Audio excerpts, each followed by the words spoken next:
सनातनी हिंदू समाज का एक भी इंस्टीट्यूशन, वो मंदिर का हो, वो शंकराचार्य का हो, कोई इंस्टीट्यूशन प्योर बचा ही नहीं है। और फिर हम दोष देते हैं दूसरों को। हमारे यहां सर्वोच्च इंस्टीट्यूशन है समाज का, हमारी आस्थाओं का, शंकराचार्य है। 4 होते हैं, 8 घूम रहे हैं।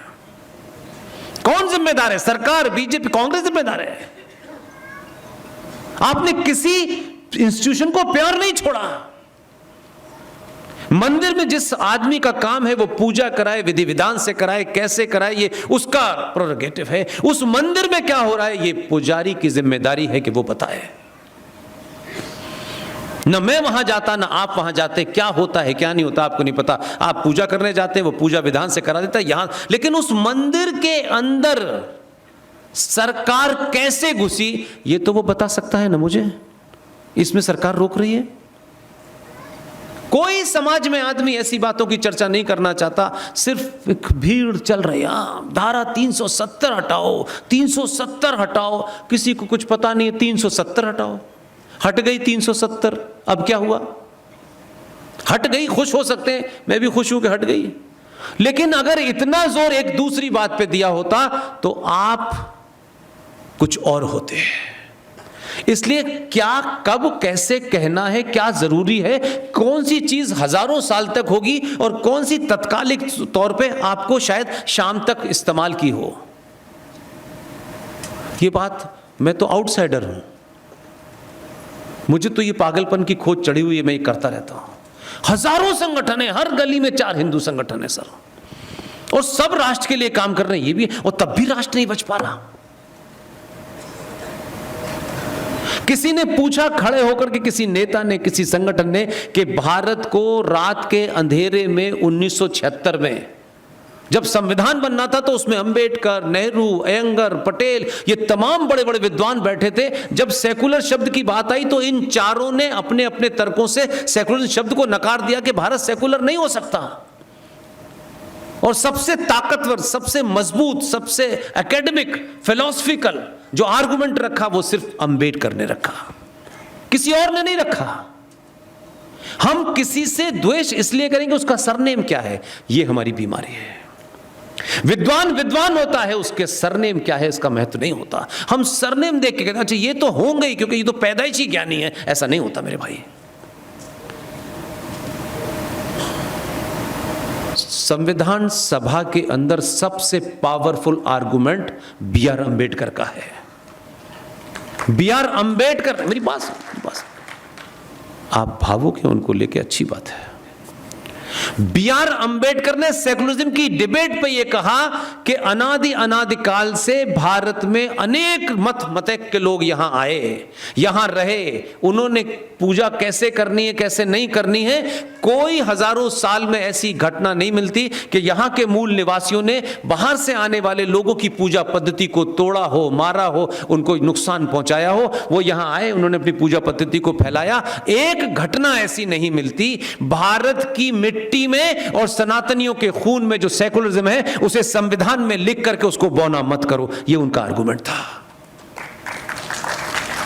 तब सबने रिजेक्ट कर दिया था। लेकिन उसके कुछ लोगों ने 76 में जब देश के सारे नेता जेल में थे तो ये कहा कि नहीं, भारत का संविधान सेकुलर होना चाहिए। और थोड़ी देर के लिए मैंने मान लिया कि मैं उस डिबेट में नहीं जाना चाहता। सन 76 के अंदर रातों रात भारत के इस प्रेमबिल के अंदर, और बहुत लोग नहीं जानते, प्रेमबिल जो होता है वो आत्मा होती है। जो पहला पेज है संविधान का जिसे प्रेमबिल कहते हैं वो वर्जिन होती है, उसमें कभी चेंज नहीं हो सकता। रेस्ट ऑफ द कॉन्स्टिट्यूशन में आप समय समय पर कोई नया लाते हैं, कानून लाते हैं, अमेंडमेंट करने की गुंजाइश होती है। लेकिन 76 में जब ज्यादातर नेता जेल में थे, आपने बिना मीटिंग के, बिना संसद की सहमति के प्रेमबिल के अंदर सेकुलरिज्म और सोशलिज्म शब्द जोड़ा। मैं इसको भी माफ कर देता हूं क्योंकि मेरा आर्गुमेंट दूसरा है, मुझे जहां जाना है मैं इसलिए उस बात को इंपॉर्टेंस नहीं दे रहा। हो गया। अगर 76 से भारत सेकुलर हो गया था तो उसमें लिखा हुआ है सबके अधिकार बराबर हैं, राइट? जब सबके अधिकार बराबर हैं और भारत स्टेट का मजहब, यानी भारत स्टेट का रिलीजन कोई नहीं, भारत कोई हिंदू स्टेट नहीं है, इसलिए चाहे वो 42,000 पारसी हो, 92 लाख जैन हो, 1.6% सिक्स हो, उनका और 84 करोड़ हिंदुओं के सबके अधिकार बराबर है। एग्री, कोई डिबेट नहीं है। लेकिन वो तमाम कहाँ हैं जो सुबह से शाम भाषण भाषण भाषण, कुत्ते पे, बिल्ली पे, हर बात पे बोलेंगे। ये बात क्यों नहीं इस देश में उठी कि जब सब बराबर हैं तो मज़ारों से, गुरुद्वारों से, चर्चों पे उनकी आस्था के लोग वहाँ जाते हैं, पैसा चढ़ाते हैं और सरकार उस पैसे को टच नहीं करती। तो फिर मेरे मंदिरों पे चढ़ने वाले पैसे को सरकार कैसे लेती है? ये मैं आपको लार्जर पिक्चर, देखिए मैं मेरा हमेशा से ये रूल रहा है कि लड़ाई ऐसी लड़ो जो 1000 साल तक उसका आपको फायदा हो। लड़ाई चुनाव जीते हार गए, फिर ये जीते वो हार गए, ये चलती रहेगी। उन मुद्दों को उठाओ कि सालों दर साल आपको किसी के सामने हाथ ना फैलाना पड़े। यह कानून बन गया, मैंने किसी पार्टी के मुंह से 4 शब्द नहीं सुने। दुकानें चलानी है ना कि जब तक हिंदू पिटेगा नहीं, कुछ लोगों की दुकान नहीं चलेगी। जब तक हिंदू पागल नहीं रहेगा, लोगों की दुकान नहीं चलेगी। इसलिए हिंदुत्व के नाम पे दुनिया जमाने की दुकानें खोली हुई हैं। भारत के सनातनी हिंदू मंदिर जो इस देश में हैं, उन मंदिरों पे चढ़ने वाले चढ़ावे की गिनती आपके पास नहीं है। ये जो वैष्णो देवी जहां आप जाते हैं, ऑन रिकॉर्ड कह रहा हूं ये मैं, 530 करोड़ रुपया सिर्फ अकेली वैष्णो देवी पे चढ़ता है। देवस्थानम बोर्ड कहां है? वहां है, तिरुपति में है। 1300 करोड़ रुपया एक मंदिर पे चढ़ता है। नाथ द्वारा मंदिर राजस्थान में है। एक बेटी ने विधानसभा में पर्ची देके पूछा कि इस मंदिर पे जो पैसा चढ़ता है कितना आता है और सरकार उसमें से क्या खर्च करती है। सरकार ने लिख के दिया है, गहलोत की सरकार ने, नाथ द्वारा मंदिर से 83 करोड़ रुपया सालाना आता है। हम मंदिर के ऊपर एक पैसा खर्च नहीं करते, हम सेकुलर कामों पे ये पैसा खर्च करते हैं।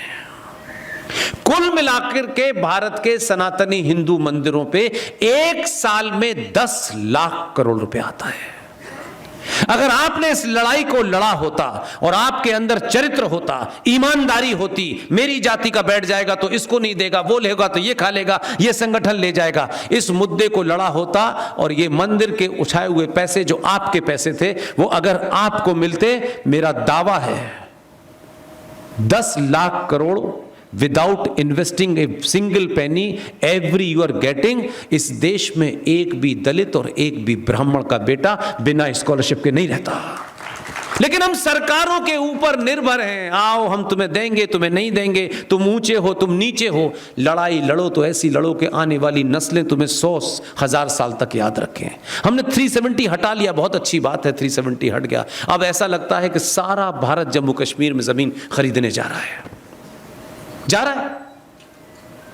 इसी 370 की जितनी चर्चा हुई उससे खतरनाक एक धारा है, उसका जिक्र नहीं है। इसलिए मैंने कहा यह बेईमानी है। इसे मैं इंटेलेक्चुअल बेईमानी कहता हूं। जो लोग कहते हैं कि हम बुद्धिजीवी हैं, आप बेईमान हैं। मैं आधी बात कहूं, आधी नहीं कहूंगे, पुष्पेंद्र जी ये बात नहीं होगी। या तो उस विषय को उठाओ मत, जब उठाओ तो उसकी पूरी बात कहो। 370 से खतरनाक धारा जानते हैं पूरे देश में क्या है? 370 आपको यह रोकती थी कि आप जम्मू कश्मीर में जाकर के जमीन नहीं ले सकते, आप वहां मकान नहीं बना सकते। इतना ही था ना, यही था ना। तो आप उत्तराखंड में जाएंगे तो आपको डोमिसाइल का सर्टिफिकेट लेना पड़ेगा ना, 3 साल मिनिमम रहने के बाद, तब लेंगे। क्या हिमाचल में कर सकते हैं आप? नहीं कर सकते ना। लेकिन उससे खतरनाक धारा क्या थी? 371। क्या है ये धारा? भारत के नॉर्थ ईस्ट के राज्यों में एक राज्य है जिसे अरुणाचल प्रदेश कहते हैं। क्योंकि मैं गया हुआ हूं, इसका मुझे प्रैक्टिकल एक्सपीरियंस है। अरुणाचल प्रदेश में आप जब एंटर करेंगे तो बॉर्डर पे पुलिस एक परमिट बनाएगी आपका कि आप किसके यहां जा रहे हैं, कितने दिन के लिए जा रहे हैं, और उस परमिट को जारी करेगी, और विद इन दैट परमिट आप नहीं लौटे तो they will arrest you. Jammu Kashmir की धारा 370 से 100 गुना खतरनाक है कि आपको भारत के एक राज्य में परमिट लेना है, और परमिट ऊपर नीचे हो गया तो आप अरेस्ट हो जाएंगे। वो वही है। तो धारा 370 हटी, पूरे देश में कानून है 2 मसाइल 3 साल का। यहां कितने साल का है? क्यों हम 15 साल तक इंतजार करें जमीन लेने के लिए, और 15 साल वहां रहें और फिर हम जिंदा बचें? ऐसे 2-4 राष्ट्रवादियों के नाम बताइए। अगर 12 साल आपने किया है वहां, तो इसका मतलब है कि 12 साल आप वहां रहोगे, फिर वहां लड़ोगे, फिर वहां जिंदा बचोगे। तो इतना बड़ा राष्ट्रवाद किस में सूझ रहा है, जरा मैं भी तो जानूं। लोगों को पता नहीं है। इसलिए छोटी छोटी चीजों की जानकारी करेक्ट रखिए। ये जो बच्चे हैं ना, बहुत सारे, मैं यंग बच्चों से ज्यादा बात करता हूं, तो उनको आप करेक्ट इंफॉर्मेशन नहीं दे रहे हैं। आप अपने विचारों को प्रकट करने के लिए उनके ऊपर थोप रहे हैं। सिर्फ करेक्ट इंफॉर्मेशन दे दीजिए, उससे भी काम हो जाएगा। कुछ नहीं करना है, जरूरी नहीं है कि सब एमपी बनेंगे तभी कुछ होगा। बिना एमपी बने हुए भी ऐसे ही मंचों से बोलने से, गुरु गोविंद सिंह के 4 पुत्र थे, 2 पुत्रों को चमकौर के युद्ध में मुगलों ने धोखे द्वारा मार दिया गया। एक साहबजादा फतेह सिंह और साहबजादा जोरावर सिंह। अगर आने वाली नस्लों के अंदर अपने पूर्वजों के प्रति वो पुरुषार्थ पैदा करना है, तो जाति मत देखिए कि मेरी जाति का ही पुरुषार्थी होगा, किसी दूसरे का नहीं होगा। सिर्फ इतनी ही मुहिम चलाई हमने कि अगर इस देश में बच्चों को पुरुषार्थ इतिहास बताना है, तो गुरु गोविंद सिंह के जो 2 पुत्र थे जो चले गए और 2 बचे हुए थे बच्चे, उनकी गर्दन के ऊपर एक इस्लामिक रूलर ने तलवार रखी और कहा कि इस्लाम कबूल कर लो। 6 साल के और 9 साल के बच्चे ने कहा, वाहे गुरु के अलावा किसी को नहीं मानूंगा। दोनों बच्चों को जिंदा दीवार में चिनवा दिया गया, और उसकी खबर उनकी दादी गुर्जरी देवी को पता चली, उनका देहांत हो गया। एक आदमी जो गुजरात से आया है ना, जो कम पढ़ा लिखा है, जिसे हम कहते हैं, ओह पढ़ा लिखा, पढ़े लिखे तो नेहरू जी भी बहुत थे। उसी आदमी ने कहा कि अब से बाल दिवस 26 दिसंबर को मनेगा, जिस दिन ये दोनों बच्चों की शहादत हुई थी।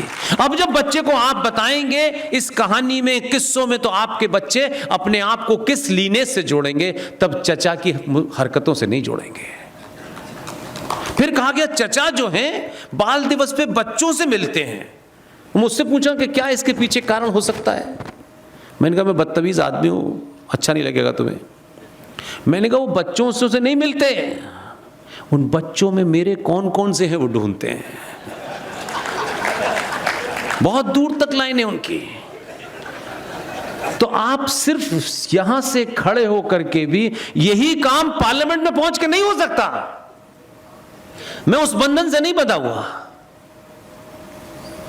जिस संविधान को लोग कहते हैं ना, ये संविधान ऐसा है वैसा है, पता ही नहीं है लोगों को, क्योंकि आम पब्लिक को इंटरेस्ट ही नहीं है, नेताओं को इंटरेस्ट नहीं है। लेकिन कैसे छोटी छोटी चीजों से कितना बड़ा बदलाव होता है, इसका मैं नमूना आपके सामने रख रहा हूं, जिसके लिए कुछ आंदोलन नहीं करना था, मंचों से कहते थे। क्योंकि मैं ये मानता हूं कि देश का प्रधानमंत्री कोई भी होगा, इतना बड़ा देश है, उसके सामने इतनी सारी चीज़ें हैं, और ज़रूरी नहीं है कि उसके आसपास जो ब्यूरोक्रेट हों वो उसको ये राय देते हों। और पार्टी में भी जब लोग सिर्फ भारत माता की जय के अलावा कुछ ना जानते हों, तो उसको बताएगा कौन कि ये भी चीज़ है साहब। बता तो वो कब करेगा अलग बात है, हमने नहीं बताया। भारत का संविधान जब बना, तो भारत के संविधान बनने के बाद में जब वो कंप्लीट हो गया, तो देखिए अगर आपके अंदर वो दिल में अगर लगी हुई है, तो आप बहुत ज़्यादा सर मैं ये नहीं है मेरे पास, वो नहीं है मेरे पास, ये नहीं की जरूरत पड़ती है। अगर यहाँ लगी है तो आप कैसे किसी कार्य को खामोशी से कर दें और इतना लॉजिकल करें कि उस पर कोई डिबेट ना कर सके।